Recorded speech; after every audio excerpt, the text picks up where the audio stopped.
अस्सलामुअलैकुम दोस्तों, welcome in a new session. आज का जो हमारा लेक्चर होगा वो प्रीवियस लेक्चर के हवाले से बिल्कुल इंटरलिंक्ड है। प्रीवियस लेक्चर हमारा था कि स्टे कैसे लिया जाता है। अब ये जो लेक्चर हम जिसमें बात कर रहे हैं ये है कि उस स्टे को ख़त्म कैसे किया जाता है।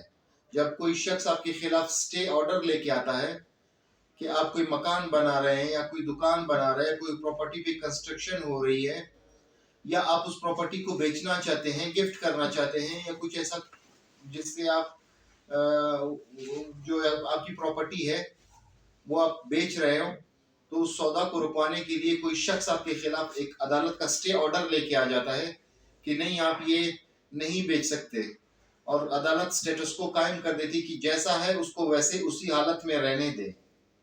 तब आपको क्या करना चाहिए उस स्टे ऑर्डर या हुक्म इम्तनाई आर्जी को खत्म करने के लिए? आपने बेसिकली करना ये होगा कि आपको जब नोटिस मिल जाता है, क्योंकि कोर्ट ने एड इंटेरम स्टे ग्रांट किया होता है उस प्रॉपर्टी को बेचने, तब्दील करने या थर्ड पार्टी इंटरेस्ट क्रिएट करने के हवाले से स्टेटस को मेंटेन किया होता है, तो आप वो एड इंटेरम स्टे बेसिकली 15 दिन के लिए मैक्सिमम ग्रांट होता है, जैसे कि मैंने प्रीवियस लेक्चर में इस बारे में जिक्र किया है। तो आपने फौरन अदालत में जाके पेश हो जाना है और उनसे कॉपीज ले लेनी है और कोर्ट को ये कहना है कि मैं अपने जवाब जमा करना चाहता हूँ। जैसे ही आप जवाब अपना जमा कराएंगे, उस जवाब के साथ जो आपकी एप्लीकेशन का रिजॉइंडर लगा होगा, जो स्टे की एप्लीकेशन उन्होंने लगाई होगी उसका रिजॉइंडर लगा होगा, तो आपने कोर्ट को ये असिस्ट करना है, कोर्ट को आपने ये समझाना है कि जो स्टे ऑर्डर आपने ग्रांट किया था, ये जो हुक्म इम्तिनाई या टेम्परेरी इंजंक्शन या एड इंटरम इंजंक्शन आपने ग्रांट किया है वो गलत है। ये ऐसा नहीं कि कोर्ट गलत है, ऐसा कि कोर्ट को मिसगाइड करके ये एड इंटरम इंजंक्शन लिया गया है। मजीद इस इंजंक्शन को एक्सटेंड ना किया जाए। इस तरह से आप उस इंजंक्शन को, उस स्टे को खत्म कर सकते हैं। आपने भी यही तीन चीजें, जैसे कि एक इंजंक्शन ग्रांट करते हुए कोर्ट ने ये देखना हो कि इररिपेरेबल लॉस किसे हो रहा है, बैलेंस ऑफ इनकन्वीनियंस किसे, प्राइमा फेशियाई क्या है, इसी तरह से ये तीन चीजें आपने भी स्टैब्लिश करनी होगी अपने एप्लीकेशन में। अब आप क्या स्टैब्लिश करेंगे? जो बैलेंस ऑफ इनकन्वीनियंस है, जो कि स्टे ग्रांट करते वक्त कोर्ट ने देखा था कि प्लेंटिफ के फेवर में जा रहा है या मुद्दई के फेवर में जा रहा है, आपने ये साबित करना है कि वो मुद्दई के फेवर में नहीं, वो मेरे फेवर में जा रहा है। बेसिकली जो बैलेंस ऑफ इनकन्वीनियंस है वो मुझे हो रहा है। नंबर सेकंड, जो प्राइमा फेशियाई है ऑन द रिकॉर्ड, जब जाहिर बात है जब एक शख्स एक पार्टी को सुनेगी, अभी तक दूसरे का जवाब नहीं आया दूसरे का, तो वो मुआवजा कहां से करेगी,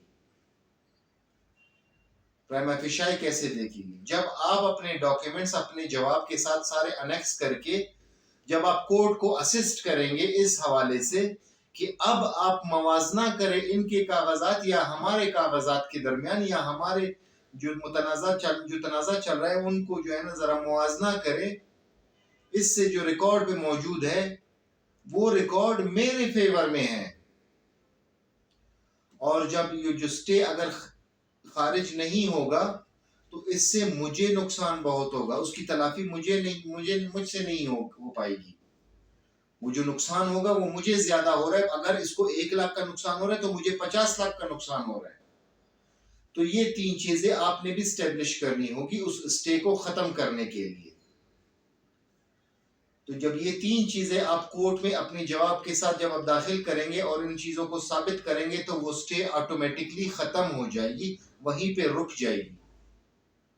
इसी को थोड़ा सा आगे मजीद बढ़ाते हुए मैं ये कहूंगा कि अगर आपके फेवर में या आपके अगेंस्ट वो स्टे खारिज हो जाता है या ग्रांट हो जाता है, तब आप डिस्ट्रिक्ट कोर्ट में उसकी अपील फाइल करेंगे